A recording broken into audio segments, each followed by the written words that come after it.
I'm Gordy Tepper. Welcome to Check Around, maybe our most diverse show ever. Today on the show, we're going to find out a little bit more about mobile scaffolding, and who knows why they didn't come up with this idea before, because it's brilliant. We will drop into Mayfair Optometrics, talk with Dr. Stephen Taylor, a little bit more about eye care, and we'll start off the show in a fairly unusual way, perhaps. We'll drop into Care Funeral Services and have a look at this year's selection of caskets. We are in the casket room at Care Funeral Services, and well, I've been talking with Bill Buckley about his business and funerals and what happens and how it all works and all. And I was sort of getting used to it all until we came into the casket room here. But again, this is one of the things people have to determine and decide upon and what have you, I guess. Well, if you're going with a simple cremation, then there's probably no need to have a casket. But if you're going to have a traditional funeral, you have to have a casket. No, if you are going to have a cremation, you have to be in something, do you not? Yes, but we're going to provide as our basic service fee, we're going to provide a cremation casket, which is made out of cardboard. It has a weight restriction, but so we'll provide a simple cremation casket up to a maximum of 250 pounds. So you'd be okay.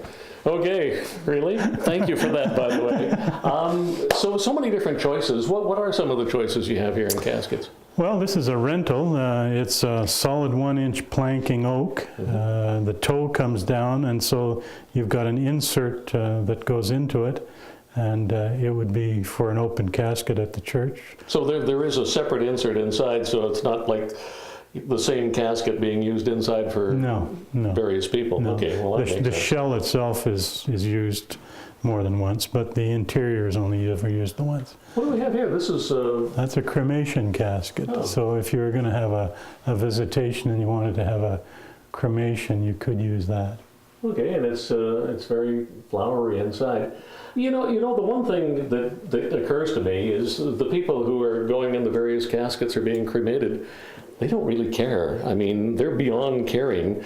What you deal with here is you're dealing with the feelings of the family, aren't you, really? Well, if you distill the process down to its most basic common denominator, it's really all about feelings. Nobody had feelings, I'd be unemployed. I guess that's true. Like I have said, and this will be horrible for you to hear, that I don't want to have a funeral or anything like that when I pass away. But it's all the people left behind who may, in fact, want to have something. Well, you certainly should, you owe it to them to have the discussion, I think, and to allow them some input. Yeah, well, I guess that only makes sense.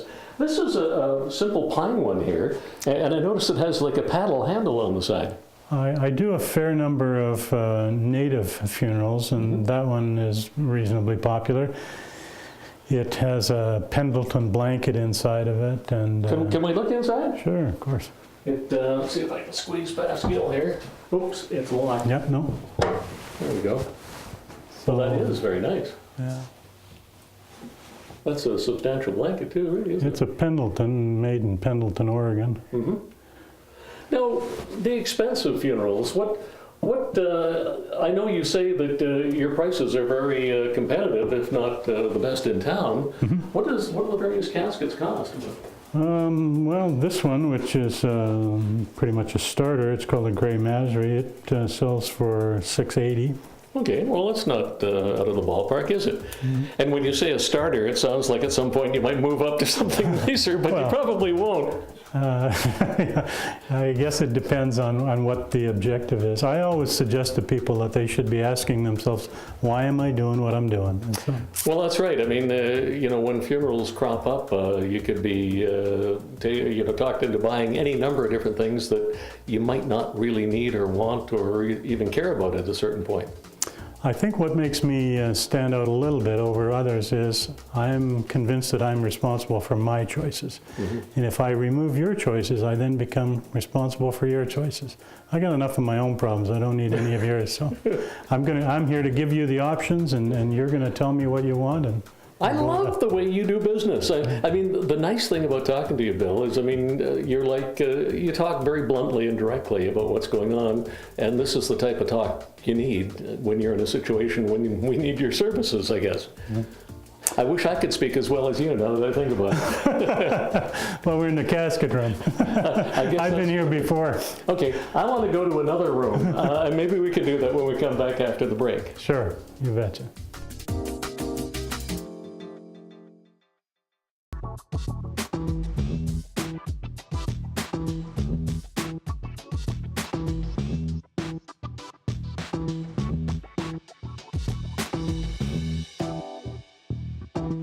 Welcome back to the show. We're at Care Funeral Services in Colwood with Bill Buckley, and we were in the casket room, and happily we're not in there anymore because I'm not sure I really got used to that, Bill. This is an alternative, though, I suppose.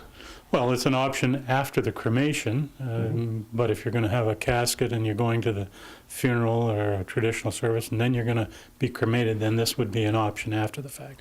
This is mother of pearl and brass. Very flashy. Now, do you have any idea, just off the top of your head, what the percentage of people who choose cremation to interment would be? That is an interesting question. Over the years, it's changed pretty dramatically. In Victoria, you're looking at about 90%, maybe a little bit higher. For cremation? For cremation. It seems like a very efficient way of dealing with the situation, really.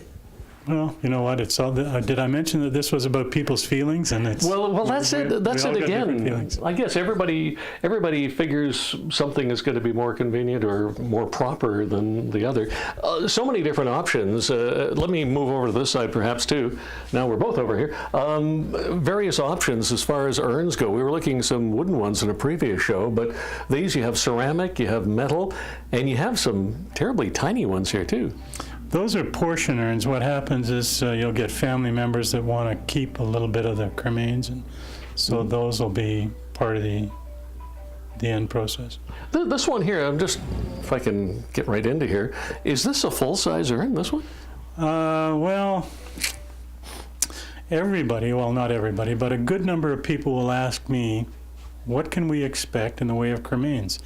And I can't really answer that question honestly, and nobody in this planet could. Looking in your eye, I'm thinking you're saying for somebody our size, this wouldn't be the right size. That wouldn't work for Gordy Tupper, no. Okay, but for somebody more diminutive. Well, no, that's not even that so much. If you took a little old lady who had osteoporosis for 50 years, 100 years old, you'd probably get her in that.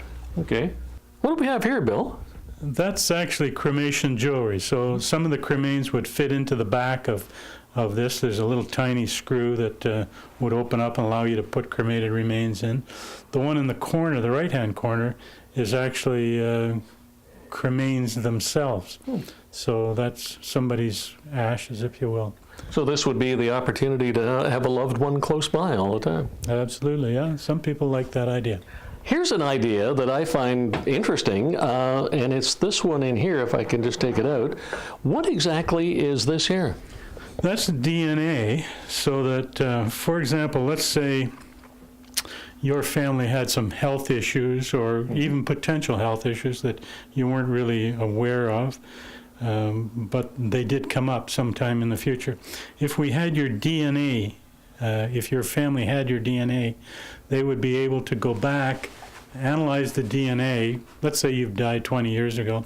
They go back and they have a look at the DNA and they discover we, as a family, have a tendency to have cancer or breast cancer or whatever the case may be. And so you can govern yourself accordingly based on what the DNA has told you. Funeral services, can people shop around for that? I mean, can people come knocking on your door and ask questions? I always tell everybody, in my opinion, knowledge is power. You should do some homework, and the people that do enough homework and majority of the time end up talking to me the second time. So. You know, the one cool thing I noticed about your website is you actually have prices on your website, which I don't think most people do that, do they? No, you won't find most have prices, but I put the prices there so everybody knows that we're right up front with it and you know what you're getting and what you're paying. Well, Bill, thank you very much for this. My pleasure. Care Funeral Services in Colwood.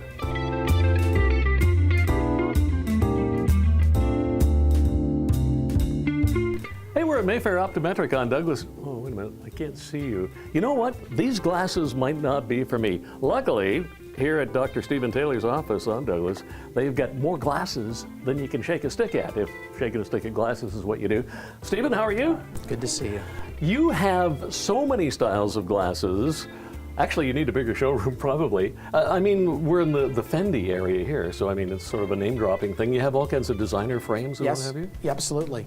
There's many different frame shapes for different sizes and shapes of face, and different types of prescriptions. And we have some so-called name-brand frames that go along with it. Lots of fashion designer frames, as well as regular. All the different styles of frames and what have you, does that get in the way of getting the proper prescription for people? I mean, do people spend more time picking out a frame than they do having their eye examined, I guess is the question. Many do, because that's, for some of them, that's the fun part. The mechanics of it, the prescription, you know, we want to make sure that whatever frame the person chooses is an adequate choice for that type of prescription that goes in, because after all, when you do get your glasses, one likes to see out of them.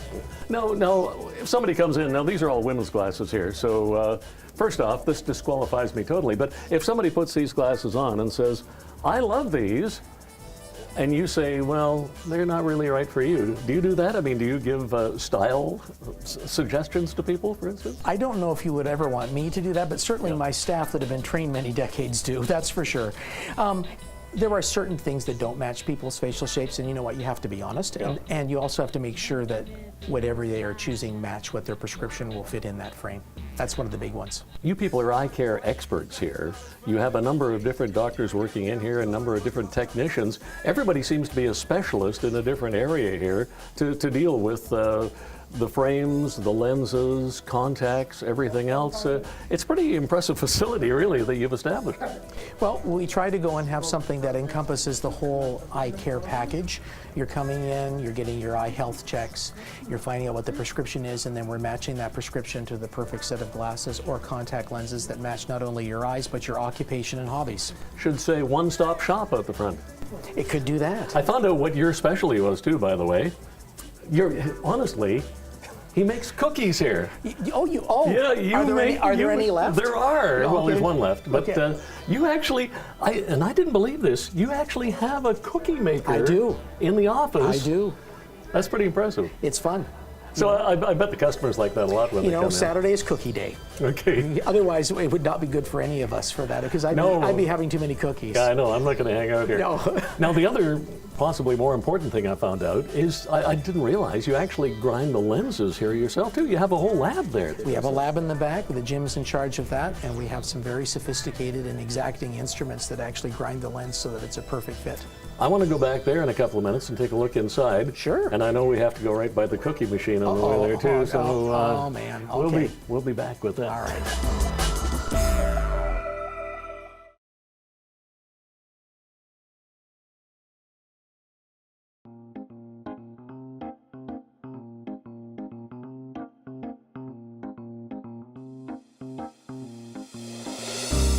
Welcome back to the show. We're at Mayfair Optometric with Dr. Stephen Taylor and some lenses we picked out a little bit earlier. Now this is sort of the business area. You pick out the lens out front and then the customer goes away for a while and lenses are actually made right here, which is remarkable to me. It is. How does it work? Well, we would take the frame that you chose out front and you bring it to the back, and we would have ordered your lenses, or may have already got the lenses to fit in the frame. This instrument here edges the lenses to this specific frame. And it not only edges for shape, but how far it is between your eyes and everything that it is set up. And we can place it in the instrument here, and this closes. And we've kind of already been in here a little bit again, and this instrument has already made a trace. So it scans it, so to speak, and figures out how to cut the glass? Exactly. And then we take the lens. Now this is amazing to me. That's how big the lenses start off. They start off like Coke bottle bottoms. Well, sometimes yes. Well, I mean, they're that thick almost. Yeah. And then we would place this lens in here, and it would be aligned. That's perfect. Now there's a little hair or something up at the top of that. What is that up there? What is that there? Well, that says that it's your left eye. Oh, that's kind of important. It is if you're on the, I think it's not a bad idea. Yeah, no kidding, okay. So at this point, we would then take this, and we have a special little tool like a chuck that fits on and it sticks to the lens, and then the lens is taken out, and then it comes over to this instrument here, and it gets placed in this instrument, and this is where actually it is ground, and it gets placed into here. This closes, and all the information from here is linked to here, and it'll grind it exactly within a thousandths of an inch, and it'll be a perfect fit. And that's the important thing, is that be a perfect fit and perfect vision. Well, with the perfect fit, everything aligns, and this instrument is able to make sure that that happens, and then when you put them on, everything will be So many different variables. You talk about, you know, the width apart of each eye. I guess Yes. that differs with people, I guess. Well, differs not only there, differs, eyes are not necessarily symmetrical. You can have one different from one side to the other as it is. The other thing is you have a whole stock here of different, is this a different type of glass or a different type of prescriptions? Or? Well, for those folks that have single vision lenses, they do not have bifocals, there are many lenses that we can have actually pre-made and ready to go. So, for instance, this lens here is for somebody's prescription. Yeah. We can open this up, and then this is pre-made. That's pre-made, but it has to be made a little smaller, I'm suspecting. It is, and Yeah. we would do the same thing again. We would go into this instrument here, we would trace, we would place into here, it would be all be aligned. We might put a right on this one, and then we would go from here after it is all the measurements are taken and it's blocked. We will take it to here, into here, and then it will be ground to fit that frame exactly. Well, I think we've discovered today that you people are, in fact, the eye care experts here at Mayfair Optometric. Dr. Stephen Taylor, thank you very much. If people welcome. want to come in, they can just drop in and find out all the services you offer, from lenses to fitting to grinding to sunglasses. There's a lot to it. Okay, thank bet. you very much. You bet. Okay.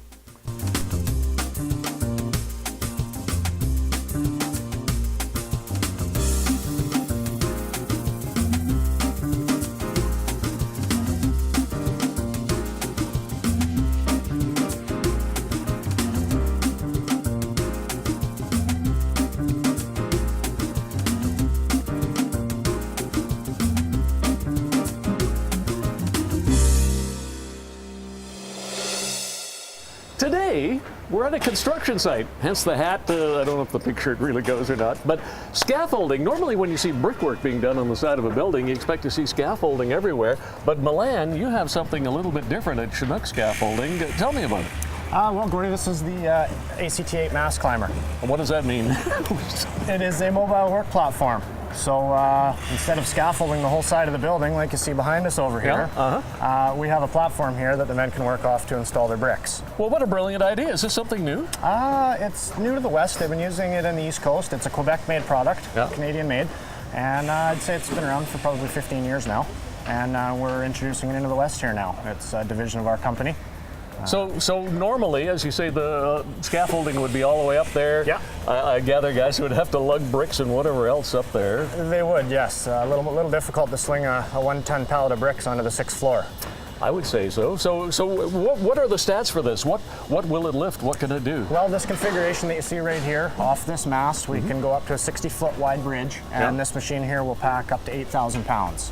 So that's a fair bit of whatever it is you're taking up the side. Absolutely. And just like an elevator, it just goes up and down, and it, can you add pieces to it? You certainly can, yeah. We, the mast sections come in 5 feet, and we can go as high as you need to, as long as we can attach to the building. Just looking up there, it looks like you're going to have to go a little higher, in fact. Yes, we have 3 more sections of mast to put on that one there. The other alternative is we can run up to 45 feet off of a freestanding base where we don't have to tie in at all. Now I'm just looking at is this the whole footprint here? It looks like it's about 3-4 feet wide by 6 feet wide? 6'6" by 3'4". Okay.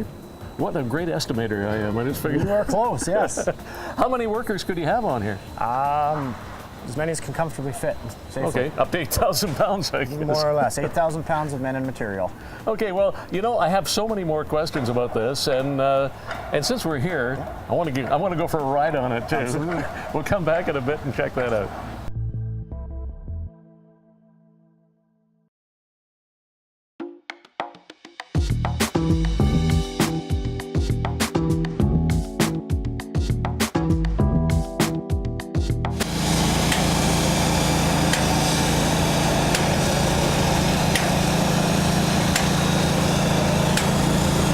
Milan, I didn't know it was going to be this noisy up here.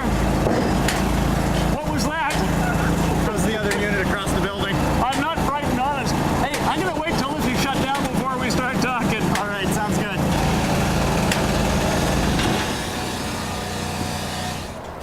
right, a little bit quieter now. And before we came up here, you asked me if I was afraid of heights. Yes, I just realized. Yes.